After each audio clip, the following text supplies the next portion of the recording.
This is a Greek Bible, and this is a Greek Bible. So is this, and so is this. So that's 4 Greek Bibles, all in different formats.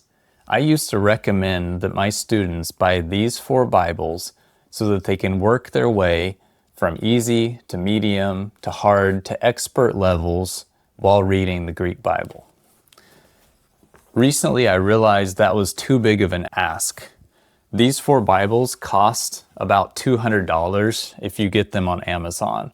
A lot of students aren't ready to spend that much money. Actually, it doesn't make sense for most people to spend that much money when they're just getting started, right? You don't know if you'll stick with it. You don't know if you'll push through to reach that expert level. So you may not even need all those Bibles. So I came up with a better solution. I created a simple printout. This is just a simple PDF that you can download from the Speed Greek website.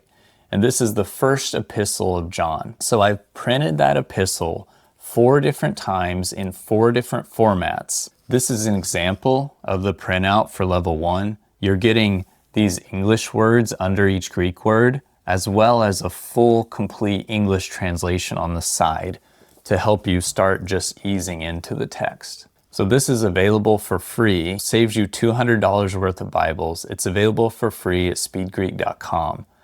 At that website, I also sell what I call the Vocab Blitz courses. So right now we have over 200 Greek words in a private podcast format that you can listen to while you're doing chores, while you're cooking, and it will start to teach you Greek vocabulary. Honestly, that's the hardest part of learning the language, is just memorizing all the vocabulary that you need. Eventually, the Vocab Blitz courses at Speed Greek will include around 500 words in Greek, and that's a really good chunk of vocabulary. Now, a lot of you may be also going through a grammar textbook at the same time, which is great. That will help you even more. But honestly, for me, in my method of learning Koine Greek, I don't spend a ton of time with grammar textbooks. I find that learning grammar by immersion in the language, which is immersion in reading scripture in Greek, that's the fastest and easiest way for me to learn grammar. It's kind of like how a child learns, right? A child, by the time they're 5 or 6, they haven't been to school yet, but they already are fluent in being able to understand and speak the language. They probably haven't studied any grammar formerly. They're just picking up on the patterns around them as their parents, brothers and sisters, friends, and everyone around them is speaking. They're picking up those patterns intuitively. And that's what makes a person fluent in a language. Studying a grammar textbook is never going to make you fluent. Again, it's a helpful supplement at times to bring in the grammar information to solidify your understanding of why certain patterns in the language mean what they mean. But your bread and butter has to be immersing yourself in scripture, in the Greek text. That's how you become fluent. In addition to that, like I said, vocab is kind of the other major pillar there.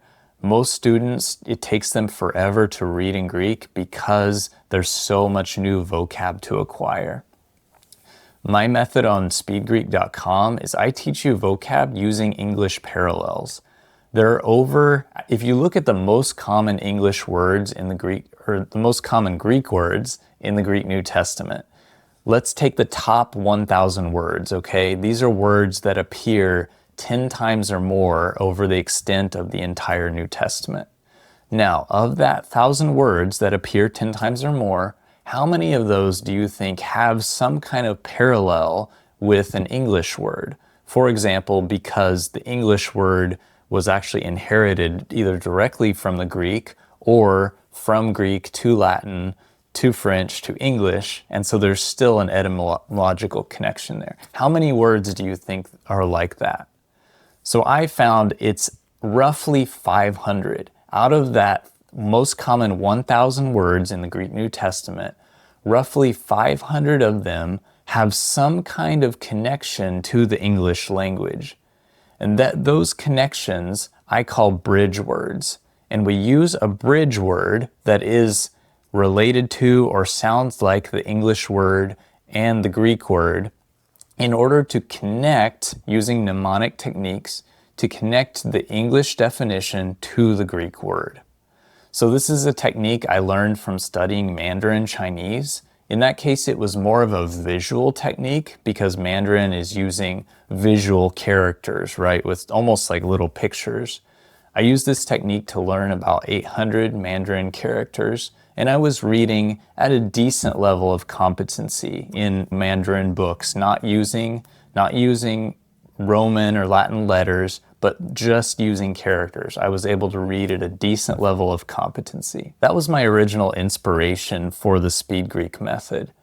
Now I had to adapt that method for learning vocabulary because Greek, like English, is a phonetic language. It's not little pictures for each character or each syllable that you speak. It's actually phonetic. And the fact is that Greek has much more in common with English than Chinese does.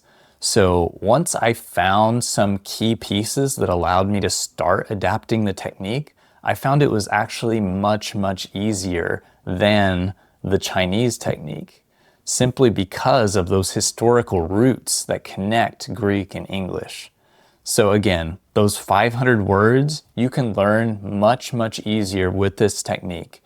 So you learn those 500 words and then you start immersing yourself in the Greek New Testament.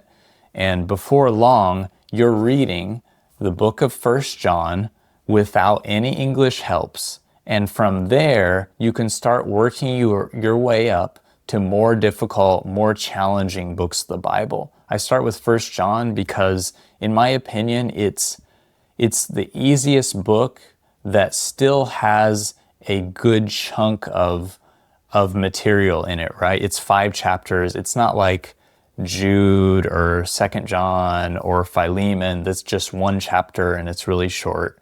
1 John is long enough that it gives you a good chunk of practice. And if you stick with it and you work your way through this printout to be able to read 1 John using just the Greek text, that is going to give you so much confidence, and it's going to help you move on to more difficult books of the Bible. This is something you can start today. Just take your daily Bible devotional reading time, the habit that you've already built probably over years and years, and start using that time to read the Bible in Greek. You'll have plenty of new insights and understanding just because you're seeing something that's not a translation, it's the original. And the forms and structures of Greek are fundamentally different than English in a lot of ways. So you're going to start seeing Scripture in a new light as you practice this day after day. Thanks for watching, and if you want to get the handout, just go to speedgreek.com and click sign up.